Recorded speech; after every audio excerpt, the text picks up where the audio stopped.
हमारे साथ हिमाचल प्रदेश के मुख्यमंत्री जयराम ठाकुर साहब हैं। आइए उनसे बात करते हैं, क्योंकि आज इम्तिहान की घड़ी है और चुनाव प्रचार का आखिरी दिन है।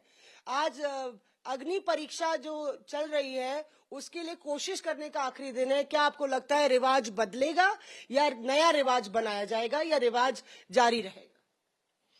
देखिए, हमारा बड़ा इस बार के इस चुनाव में बड़ा साफ कहना है कि हिमाचल प्रदेश बहुत लंबे समय से एक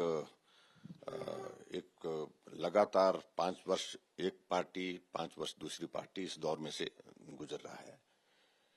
लेकिन पिछले कुछ अरसे से हमने इस बात को देखा, पूरे देश भर में परिस्थितियां बदली हैं। पूरे देश के अधिकांश राज्यों की एक भावना है कि हमें देश के नेतृत्व के साथ चलना चाहिए। अगर प्रदेश में विकास करना है तो मजबूत नेतृत्व जो हमारे प्रदेश में विकास कर सकता है, हमारे प्रदेश के लिए अच्छा कर सकते हैं, वो नरेंद्र मोदी जी हैं, उनके साथ चलना चाहिए। इसलिए आपने देखा होगा कि अनेकों राज्यों में जहां भाजपा की सरकारें नहीं बनती तो वहां सरकारें बन गई भाजपा की।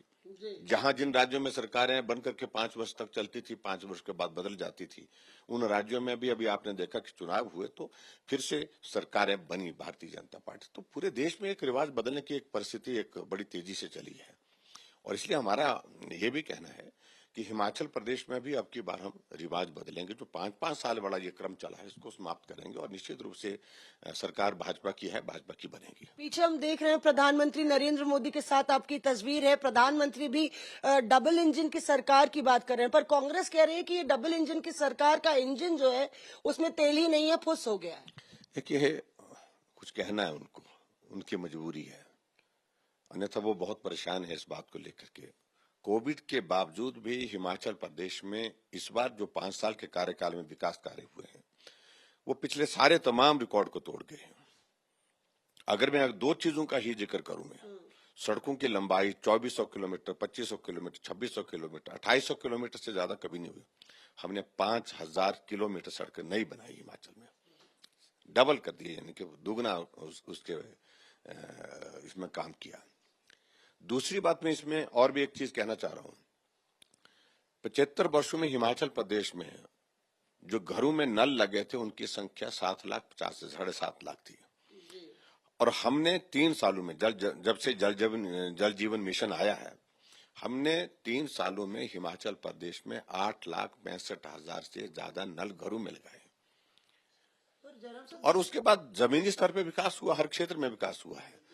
इसीलिए कांग्रेस के लोग परेशान हैं और लोगों का ध्यान बांटने की कोशिश कर रहे हैं। मैं समझता हूं कि विकास को अगर हम हिमाचल प्रदेश में अगर मुद्दा बना करके हम कहें तो निश्चित रूप से कांग्रेस जो है वो आज की तारीख में कटघरे में खड़ी हुई है। जनाब साहब, मेरा सवाल ये है कि लगातार कहा जा रहा है कि प्रधानमंत्री खरगे, मल्लिकार्जुन खरगे यहाँ पे उनकी पहली रैली थी कल, उन्होंने कहा कि प्रधानमंत्री झूठ की राजनीति करते हैं, सच बोल के राजनीति करे, रोजगार से लेके 15 लाख रुपए में, तो झूठ की राजनीति प्रधानमंत्री करते हैं, खरगे कह रहे हैं।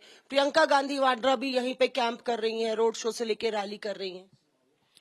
देखिए, कांग्रेस पार्टी की अपनी कैंपेन की स्ट्रेटजी अपनी होगी, वो उसमें मुझे कुछ नहीं कहना है। लेकिन मैं इनसे यही पूछना है, कहाँ है राहुल गांधी? कांग्रेस पार्टी के सबसे बड़े नेता, आज की तारीख में कांग्रेस के नेता मानते राहुल गांधी, उनको यात्रा पर भेज दिया। और प्रदेश में चुनाव हो रहे हैं तो हमने हिमाचल प्रदेश में क्या और गुजरात की बात कहें, जहां 2 राज्यों में चुनाव हो रहे हैं, ये पहली बार हो रहा है कि जब प्रदेश में चुनाव हो रहे हैं और इनके नेता यात्रा पर निकले हुए हैं। तो ऐसे में कांग्रेस पार्टी के जो बाकी नेता यहाँ आ रहे हैं महज औपचारिकता कर रहे हैं, ना कोई लोग उनकी सुन रहे हैं, ना कोई मानने के लिए तैयार है। और फायदेमंद है कि नुकसानदेह है कि राहुल गांधी नहीं आ रहे? देखिए, मुझे उस सारी चीज को लेकर के कोई कैलकुलेशन में नहीं जाना है। मैं तो सीधी एक चीज कहता हूँ कि हिमाचल के साथ अगर किसी का इमोशनल कनेक्ट है वो नरेंद्र मोदी जी का है, जिनका वर्षों तक हिमाचल प्रदेश में रहना, हिमाचल के लोगों के बीच में रह करके काम करना, और हिमाचल के लिए उन्होंने काम किया है। इन 5 वर्षों में कोविड के बावजूद भी हिमाचल प्रदेश के लिए एक नहीं अनेकों योजनाएं उन्होंने दी हैं। All India medical institute Himachal को मिला, medical device park Himachal Pradesh को मिला, जहां पूरे देश में 4 मिले तो 1 हिमाचल को मिला। बल्क ड्रग फार्मा पार्क जहां पूरे देश में 3 मिले, 1 हिमाचल को मिला। वंदे भारत ट्रेन पूरे देश में जहां 4 मिली तो उसमें से 1 हिमाचल प्रदेश को मिली। और इस तरह से एक नहीं अनेकों योजनाएं। प्रियंका अपने आप को हिमाचल की बेटी बता रही है। अब तो देखिए, रहना एक बात होती है, लेकिन हिमाचल के संस्कृति में रचना बसना और यहाँ की संस्कृति को सम्मान करना और हिमाचल के लोग अपने आप बोलें कि नहीं ये हमारे नजदीक है, तो वो भाव नहीं खड़ा कर पाए जो नरेंद्र मोदी जी की है। भाजपा को बहुमत? निश्चित रूप से सरकार भाजपा की बनेगी, बड़े आराम से बनेगी। शुक्रिया हमसे बात करने के लिए। आज तक से खास बातचीत करते हुए हिमाचल के मुख्यमंत्री जयराम ठाकुर, जो लगातार धुआंधार प्रचार कर रहे हैं। कैमरा पर्सन अभिषेक के साथ मौसमी सिंह, शिमला आज तक।